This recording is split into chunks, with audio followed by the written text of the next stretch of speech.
Ini dari Assalamualaikum warahmatullahi wabarakatuh. Waalaikumsalam warahmatullahi wabarakatuh. Kami dari kelompok 4 yang akan mempresentasikan tentang teori penawaran dan keseimbangan pasar. Perkenalkan, nama saya Nadia Dudita Sari.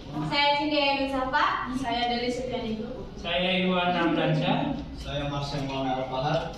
Saya Lisna CJP.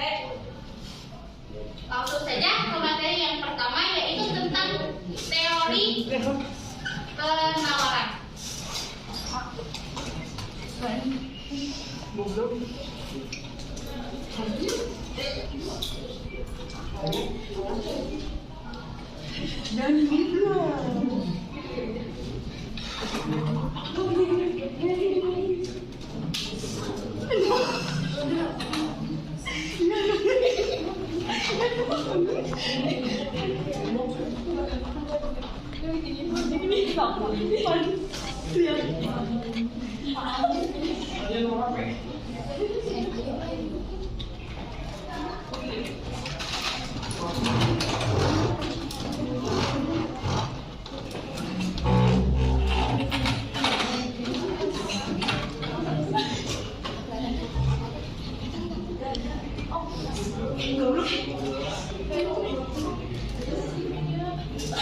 Yang pertama tentang teori penawaran. Penawaran dapat diartikan sebagai banyaknya jumlah barang atau jasa yang tersedia dan dapat ditawarkan oleh produsen kepada konsumen pada setiap tingkat harga selama periode waktu tertentu. Yang dimaksud dengan tingkat harga selama periode waktu tertentu itu adalah kan harga itu naik turun ya. Kalau harga naik itu berarti periode pertama atau periode ke-1. Kalau harganya turun itu berarti periode baru. Dan menurut kelompok kami, penawaran itu adalah kebalikan dari permintaan, yang dimana permintaan itu adalah konsumen meminta produksi barang kepada produsen, sedangkan penawaran itu adalah produsen menawarkan barang kepada konsumen. Lalu selanjutnya ada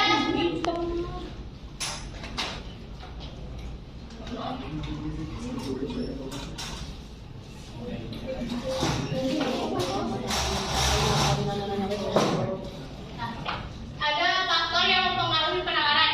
Yang pertama, adanya sumber daya yang tersedia.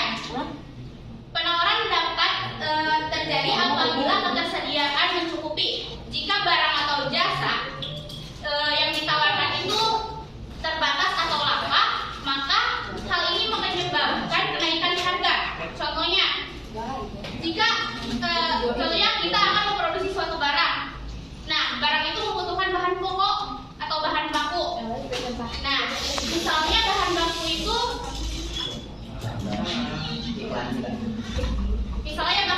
itu sulit didapatkan ataupun langka, maka akan kenaikan harga dan jumlah barang yang kita produksi itu pasti terbatas. Terus yang kedua ada faktor penjual atau produsen. Banyaknya produsen atau penjual yang memproduksi suatu barang berbanding lurus dengan ketersediaan barang. Contohnya, perusahaan A dan perusahaan B memproduksi suatu barang yang sama, maka ketersediaan barang itu akan lebih banyak. Sehingga para perusahaan tersebut akan menawarkan atau memasarkan produk tersebut kepada konsumen. Terus yang ketiga ada harga. Harga termasuk faktor pendukung utama dalam penawaran dan menjadi patokan bagi produsen dan konsumen. Contohnya, bagi produsen mereka bisa menyesuaikan harga sesuai harga pasar, dan konsumen pasti memilih harga yang lebih rendah ataupun lebih murah. Terus yang keempat ada harga dan ketersediaan barang sejenis ataupun pengganti. Jika suatu barang atau produk mengalami kenaikan harga, otomatis kita sebagai konsumen pasti akan memilih jalan alternatif lain. Itu yang jalan alternatif lain sebagai pengganti pemenuhan kebutuhan barang utama tersebut. Contohnya, kan sekarang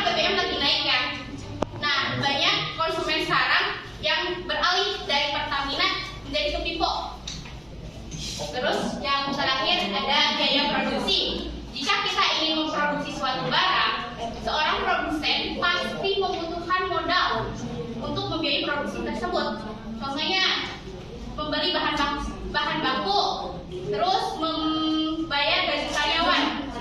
Nah, jika biaya produksi tersebut itu meningkat, maka jumlah produksi yang kita buat itu pasti akan sedikit. Selanjutnya akan dijelaskan oleh Cindy. Saya yang mempengaruhi penawaran. Materi yang akan saya bahas itu ada tujuan perusahaan, ada waktu produksi, kemajuan teknologi, kebijakan pemerintah, dan pajak dan subsidi. Oke, maksud dari tujuan perusahaan itu memaksimalkan keuangan, maka sangat mungkin jumlah barang yang diproduksi dan ditawarkan akan lebih rendah. Waktu produksi, ketersediaan barang yang bergantung atau ketersediaan barang yang bergantung pada berapa lama waktu produksi yang diperlukan, atau misalnya tenggat waktu. Terus ada kemajuan teknologi. Kemajuan teknologi ini untuk mempermudah produsen untuk menyediakan barang atau jasa. Nah, pemanfaatan teknologi ini dapat mempersingkat waktu, dapat meningkatkan kualitas dan kapasitas produksi. Kebijakan pemerintah mengenai peningkatan produksi dalam negeri dan guna untuk mengurangi impor. Next, selanjutnya yang terakhir ada pajak dan subsidi. Mungkin kalian sudah tidak asing lagi ya mendengar kata pajak dan subsidi. Mungkin sudah tergambar begitu maksud dari pajak dan subsidi ini apa? Nah, untuk pajak itu adalah kewajiban seseorang pribadi terhadap pemerintah untuk melaksanakan kewajibannya. Gitu. Nah, kewajibannya itu bersifat memaksa dan berdasarkan undang-undang. Dan untuk subsidi itu ada bantuan dan dukungan dari pemerintah. Next, materi selanjutnya ada jenis penawaran. Jenis penawaran itu dibagi menjadi dua. Ada penawaran penjual, ada penawaran pasar. Untuk penawaran penjual itu jumlah penawaran yang dilakukan perusahaan yang ada di pasar terhadap penjual untuk bentuk suatu barang dan jasa. Nah, untuk penawaran pasar itu hasil penjumlahan untuk keseluruhan pasar keseluruhan perusahaan yang ada di pasar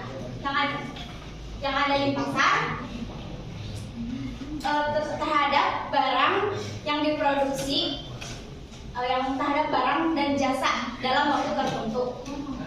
Terus ada fungsi penawaran. Fungsi penawaran menunjukkan hubungan antara harga barang yang ada di pasar dan dengan kuantitas penawaran yang ditawarkan produsen. Jadi dalam fungsi penawaran antara harga barang dan jumlah barang itu berhubungan positif. Oke, bentuk umum dari fungsi linear itu ada rumus ya. Itu rumusnya ada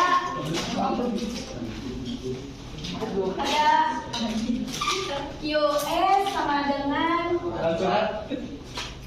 A ditambah B MS. Nah, A ini adalah konstanta ya. Konstanta. B itu gradien positif.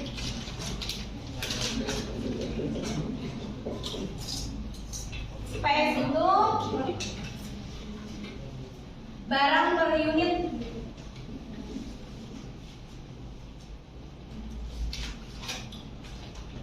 Atau bisa dibilang per unit. Dan QS banyaknya per unit.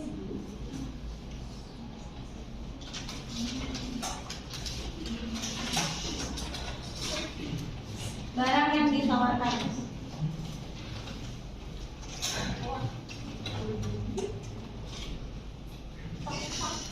Di sini saya akan menjelaskan sedikit soalnya mungkin ada kesalahan bisa dimakan ya, karena saya juga baru mempelajari tadi malam.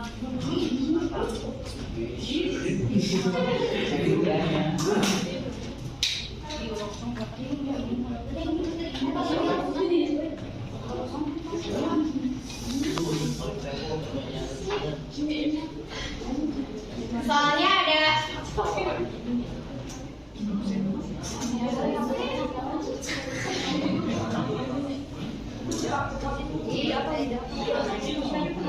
soalnya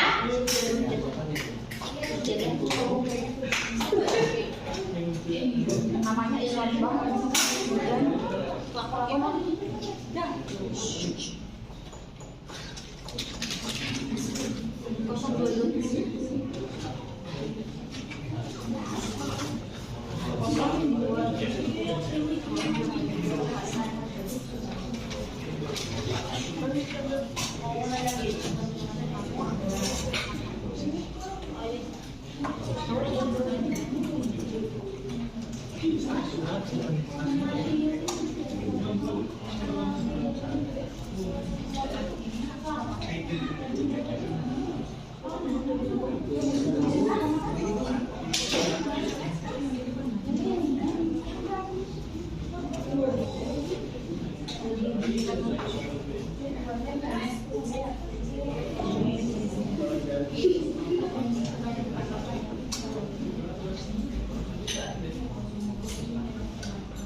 Oke, di sini diketahui.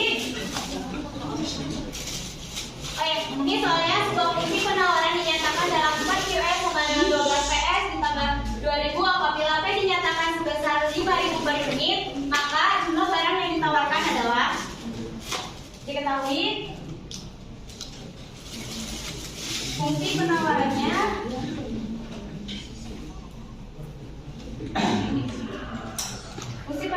yaitu adalah 4 US sama dengan 12 PS ditambah 2000.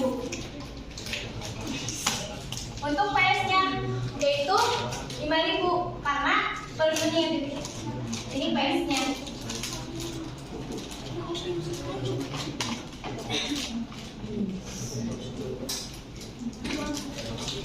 Berarti di sini ditanyakannya ini jumlah barang yang ditawarkan yaitu US. Oke, di sini sudah jelas ya fungsi penawarannya ada, PS-nya ada, yang ditanyakannya juga ada. Mari kita subsidikan teman-teman. Subsidikan, maaf.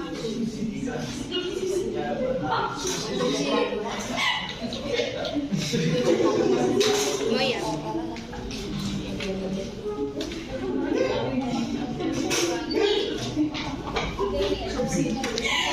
Bantuan.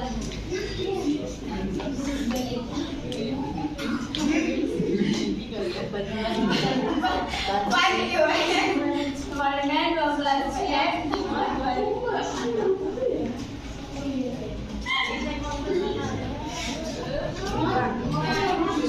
PS-nya 5000 ditambah 2000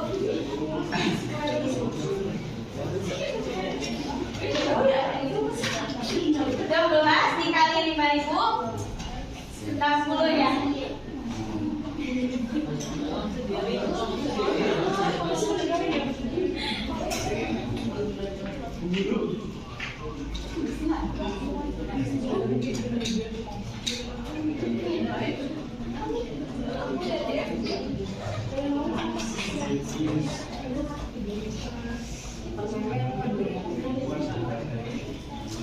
Oke, jadi QS-nya adalah 15.000. Sekian dari saya. Materi selanjutnya yaitu tentang hukum penawaran yang akan dijelaskan oleh Delis.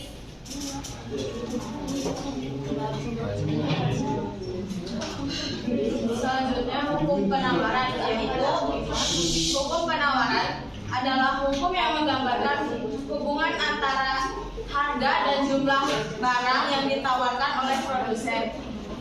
Jadi hukum penawaran tuh kalau misalkan harganya naik, maka jumlah yang ditawarkannya juga bakalan meningkat gitu.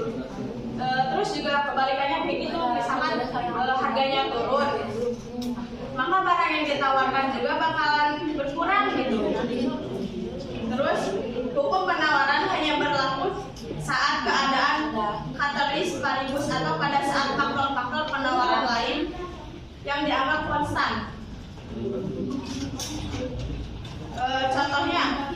Contoh hukum penawaran. Misalkan nih, aku jualan kue brownies. Nah, misalkan kue browniesnya itu nggak laku gitu. Terus aku tuh memutuskan buat harganya itu diturunin.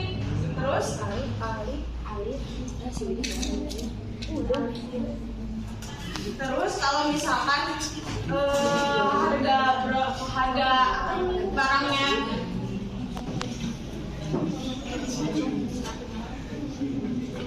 namun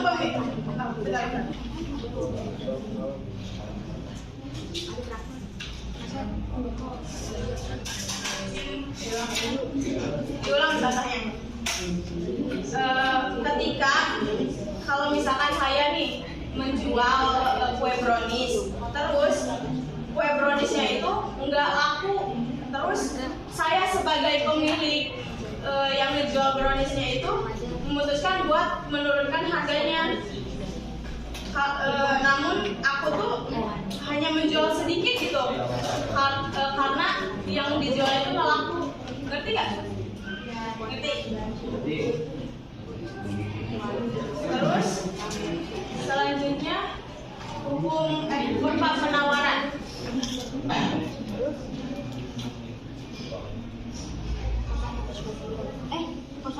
Kurva penawaran merupakan grafik yang menggambarkan jumlah atau variabel dari barang dan jasa yang ditawarkan produsen ke konsumen dengan tingkat harga tertentu dalam periode tertentu. Jika jumlah penawaran lebih besar dari permintaan disebut surplus. Sebaliknya, bila jumlah permintaan lebih besar dari penawaran disebut dengan shortage atau kekurangan. Fungsi penawaran juga digunakan oleh produsen untuk menyusun strategi pemasaran dan menganalisis produksi jumlah barang yang akan ditawarkan ke market atau ke toko-toko.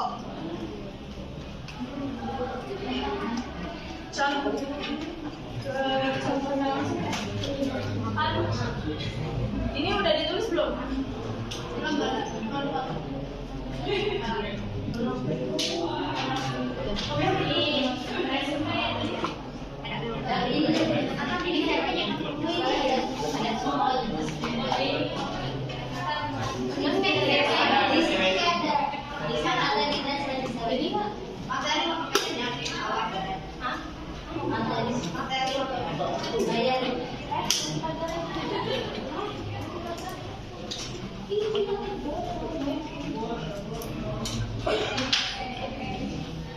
Ngerti nggak sama kurva yang itu? Jadi kurva yang ini tuh kenapa bisa ada ke sini? Karena kan penjelasan dari kurva grafik itu menunjukkan kenaikan dan penurunan harga suatu barang berdasarkan permintaan. Jadi kalau misalkan harganya naik, jadi kurvanya juga harus naik di situ sesuai harga sama barangnya. Kalau misalkan kalian nih di soal atau disuruh bapaknya bikin kurva, nah yang di sini tuh namanya tuh unit atau jumlah barang yang disediain sama kita. Kalau misalkan ke sini itu harga barangnya, ngerti gak? Ngerti. Misalkan lagi nih, ada contoh soal.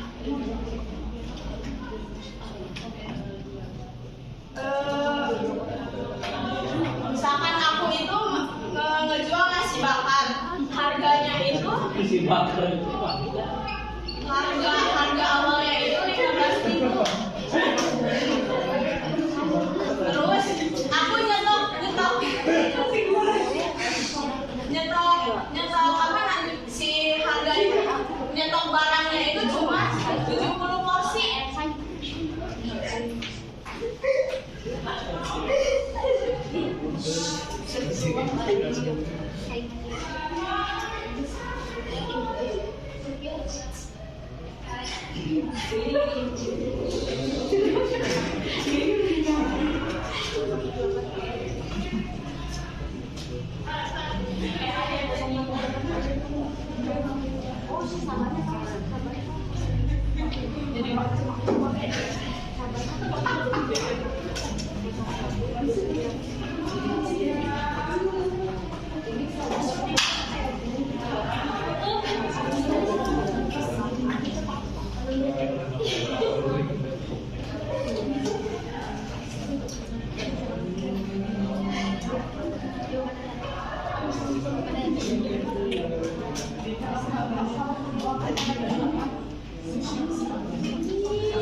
Coba cek nama sendiri ada. Nih, kan harga awalnya itu 15.000. Terus yang aku stoknya itu 70 porsi. Jadi ngegarisnya tuh dari 70 porsi ke sini. Ke harga 15.000 di sini. Terus kan penjualannya tuh mungkin untung gitu ya. Jadi aku tuh naikin harganya ke harga 2. Jadi 18.000 buat 100 porsi. Nah, jadi kurvanya tuh di sini tuh ada yang 16, 17, 18, 19, 20. Jadi kita dari narik garisnya itu dari 15 ke 18.000.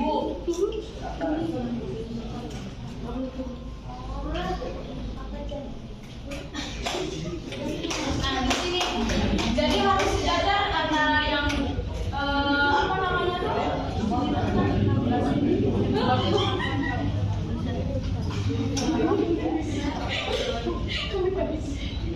Nah, yang ininya tuh harus sejajar. Ngerti nggak? Jadi gini nih, contoh lain dari kurva penawaran tuh, yang itu kan misalkan nggak jual. Nah, misalkan si kuning nih 15.000, nih 15.000 buat 70 porsi. Nah, di grafiknya digambarinnya itu dari angka 70 kan yang bawah itu unit atau barang yang disediain, yang ke atas itu harga barangnya. Jadi menggambarkan grafik apa namanya tuh, ininya tuh garisnya tuh dari 70 harga awal 70 porsi. Jadi di sini tarik ke sini sampai angka 70. Nah, ke pinggirnya itu di 15.000, jadi ditarik ke sini. Terus kan mungkin mendapatkan untung. Jadi si harga nasi kuningnya itu dinaikin harganya. Maaf, itu emang kayak gitu konsepnya. Bengkok. Ya kan? Itu mah tinggalannya di 100, nanti 100 sama 15.000 titiknya deh. Titikan ini. Jadi ini mah yang garis pinggirnya itu apa namanya itu nyamain yang ini harga, bukan unit. Kalau unit itu ke pinggir. Jadi kalau ke atas itu buat harga, kalau ke pinggir itu buat harga barang yang disediain. Ngerti nggak? Hah? Dasar aja deh. Udah, nggak itu sampai sini. Udah berarti.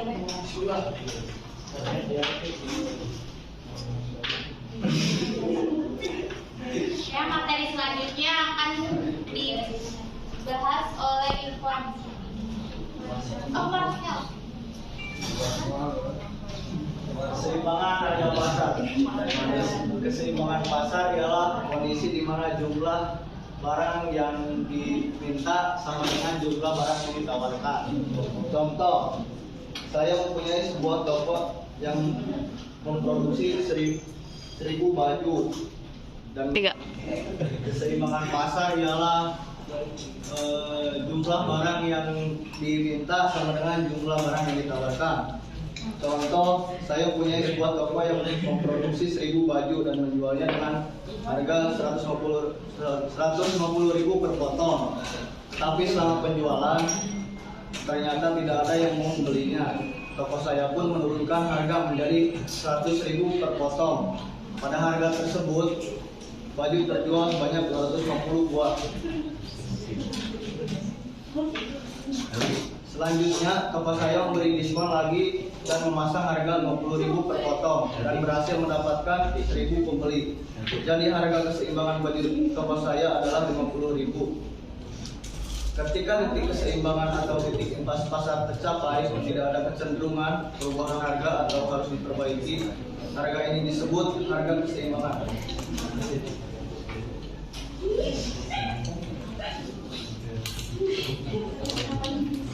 Selanjutnya akan dibahas oleh Ikhwan.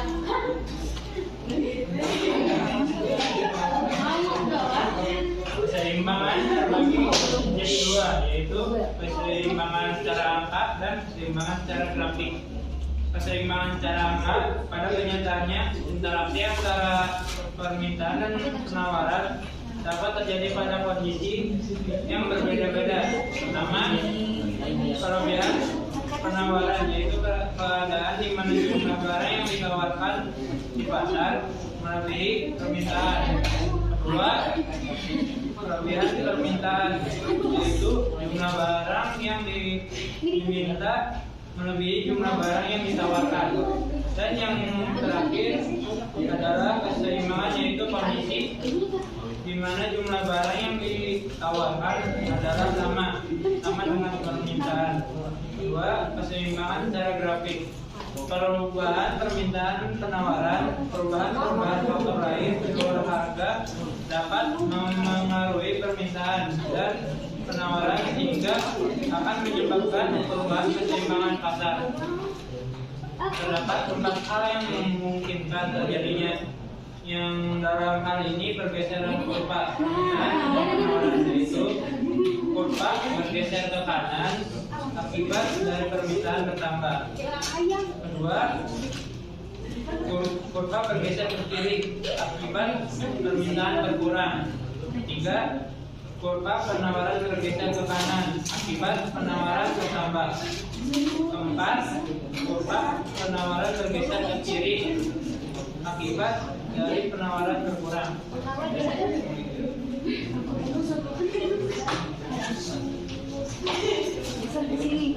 Oke, yang terakhir akan dibahas oleh Liz.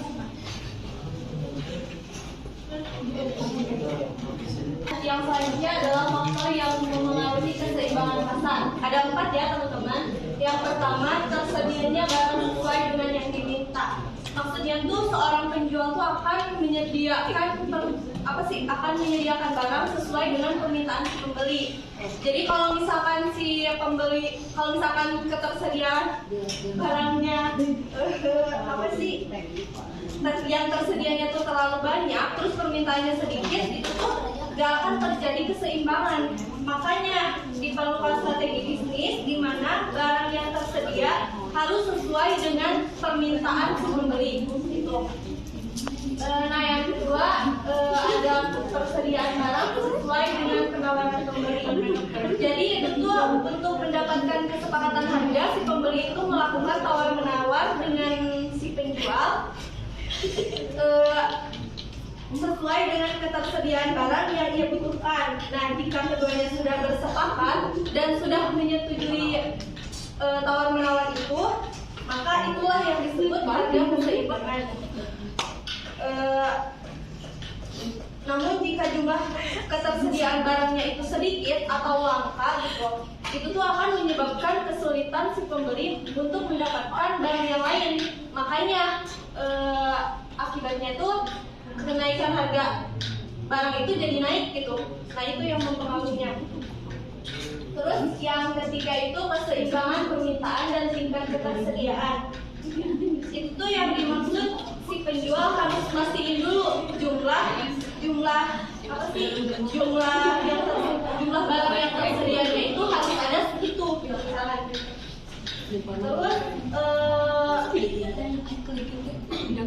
barang dagangannya itu kan harus tersedia sesuai dengan yang dibutuhin si pembeli di pasar. Nah itu tuh tanpa ngurangin atau nambahin jumlah barangnya.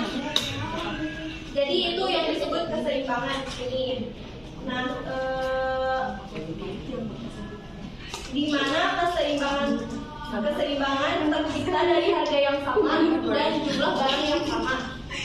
Yang terakhir adanya kesamaan jumlah penawaran produsen dan permintaan konsumen. Itu tuh suatu penawaran akan disebut efektif atau tepat waktu jika produsen mampu menjual barang tersebut sesuai dengan jumlah barang yang ada, tidak menambah, tidak juga mengurangi. Terus sementara konsumennya juga itu mintanya itu tetap gitu, enggak kemarin mintanya segini, sekarang jadi segini gitu. Jadi kalau misalkan hal itu terus berjalan, si keseimbangan ini tuh bakal apa ya disebutnya tuh bakal efisien gitu, bakal terus berjalan dengan lancar gitu, nggak ada naik turun harga gitu teman-teman.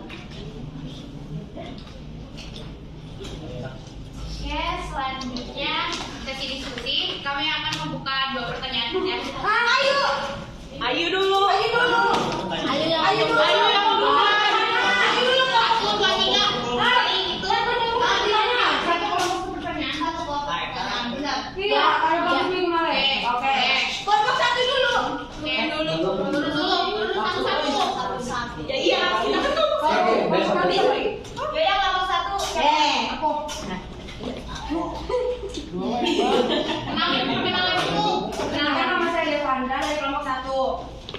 Bagaimana cara untuk mengatasi penawaran yang lebih tinggi dibanding dengan permintaan konsumen? Dah. Pertanyaan kemarin.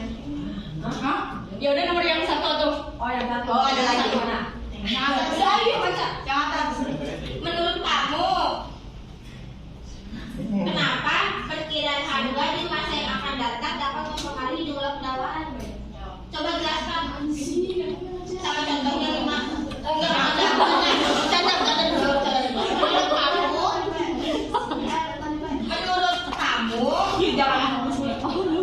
Kenapa perkiraan harga di masa yang akan datang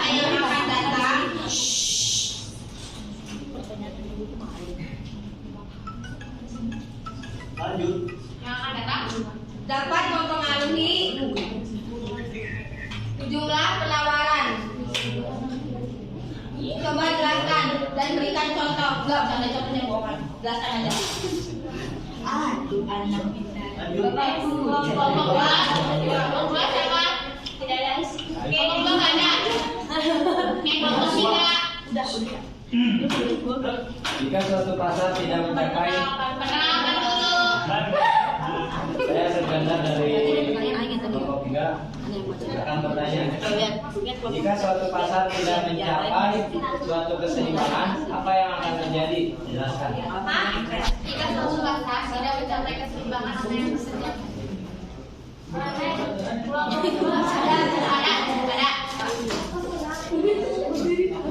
Ya, Alif. Oh, biasanya ada. Apa yang terjadi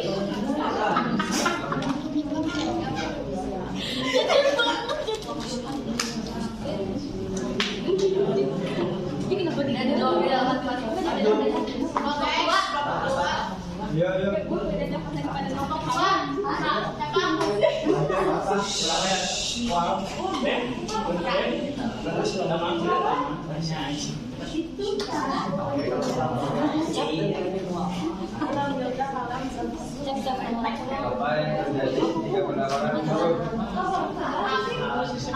Apa yang terjadi jika Penawaran menurun. Lu nggak mau masuk dari gua?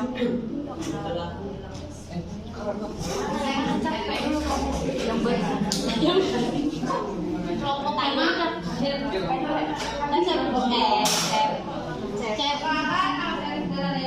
kelompok 5.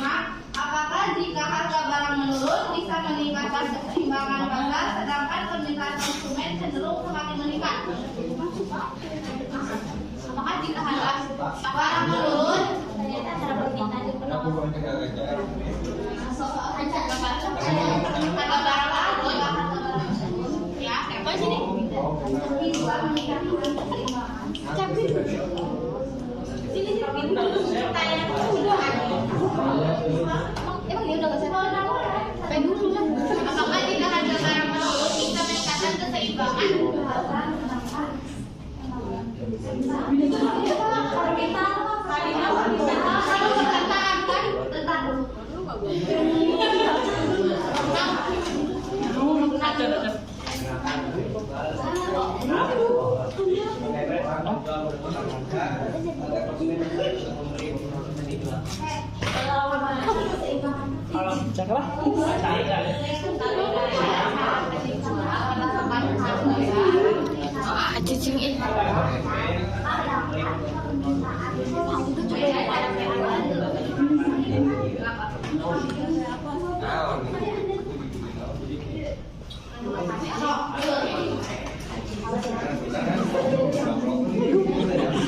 Izin menjawab dari pertanyaan dari Ayu. Kamu kenapa perkiraan harga di menu yang akan datang dapat mempengaruhi jumlah pembayaran? Faktor perkiraan harga di masa depan berpengaruh besar terhadap proses penawaran. Hal ini dikarenakan jika perusahaan memperkirakan harga barang dan jasa naik, sedangkan penghasilan masyarakat tetap, maka perusahaan akan menurunkan jumlah barang dan jasa yang akan ditawarkan.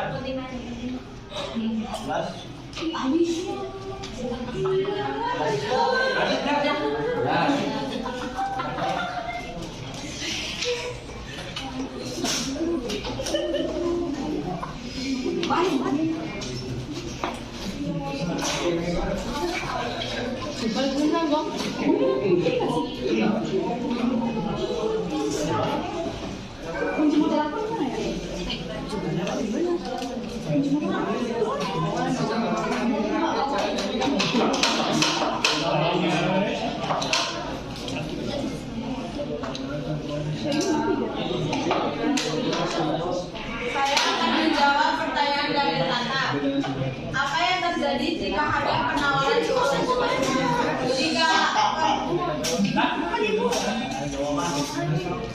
Jika penawaran terhadap suatu barang menurun, maka harga yang ditawarkan akan semakin rendah. Kan di hukum kurva juga udah ini ya. Apabila harga naik, maka jumlah barang atau jasa yang ditawarkan meningkat atau bertambah. Sebaliknya, jika harga barang atau jasa turun, maka jumlah barang atau jasa yang ditawarkan akan turun.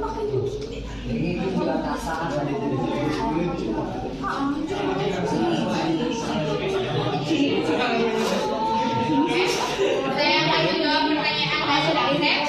Jika suatu pasar tidak mencapai suatu keseimbangan, apa yang terjadi? Nah, jika tidak terjadi keseimbangan, maka jumlah permintaan dan penawaran suatu barang menjadi tidak sama, mengakibatkan jumlah barang yang beredar di pasaran berlebih atau kekurangan pasokan barang yang dimiliki konsumen.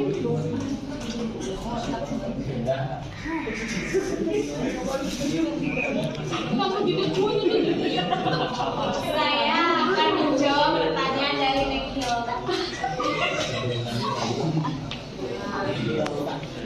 Bagaimana keseimbangan pasar terjadi jika permintaan bertambah tetapi penawaran tetap?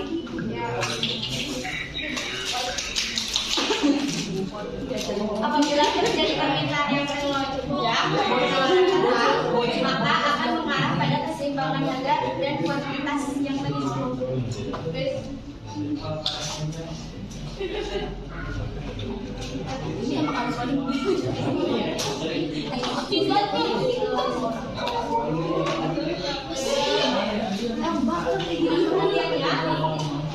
Saya menjawab pertanyaan dari Iqbal. Bagaimana cara penjual menentukan harga agar konsumen kembali dalam produk yang dijual? Nah, itu tuh ditentukan dari diskon ya. Jadi kita juga kan apa ya gampang kembali kita kalau lihat diskon, apalagi cewek-cewek. Nah, ada banyak tuh diskon itu, tapi nggak bakal saya ngasih jumlahnya. Sekali beberapa kalau mau jelasnya cari aja sendiri. Yang pertama itu diskon. Buy one get one atau beli satu gratis satu. Misal di warung ada rokok kan, misal rokoknya tuh apa sih? Sebetulnya tuh misalkan ya semakin misalkan 10.000. Nah kalau misalkan belinya semuanya, berarti ada bonusnya 2 misalkan atau 1 gitu. Buy one get one. Terus biaya bebas pengiriman itu tuh yang dimaksud tuh misal kita also gitu ya belanja also kayak gitu kan misal ada belanja ongkirnya terus ada diskon musiman. Kenapa dibilang diskon musiman? Itu jadi diskon itu tuh diadakannya tuh misal dari bulan Januari sampai bulan Maret misalkan gitu. Jadi nah terus paket itu kalau diskon pakai apa? Kalian pernah beli nggak pakai diskon pakai produk apa? Nah yang disebut paket produk itu misal saya skincare gitu ya, cewek-cewek misal paket MS Go misalkan. Nah si paketnya itu kan 300, paketnya itu 300. Sedangkan kalau beli satu misalkan serumnya tuh kalau dibeli satu kan mahal tuh 150 misalkan gitu. Yang terakhir itu diskon harga. Jadi diskon harga yang dimaksud itu misal kita belanja apa pembeliannya itu kan lebih batasnya apa ditawarin itu ambil harga yang lebih murah katanya itu kata kliennya gitu. Ngerti nggak? Iya. Kasih.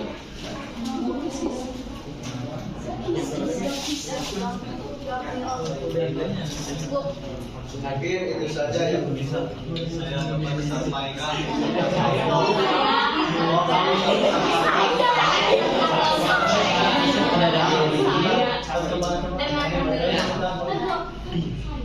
Mungkin yang dapat saya sampaikan beserta kelompok itu saja. Mohon maaf. Sekian terima kasih, cukup sekian nanti. Wassalamualaikum warahmatullahi wabarakatuh.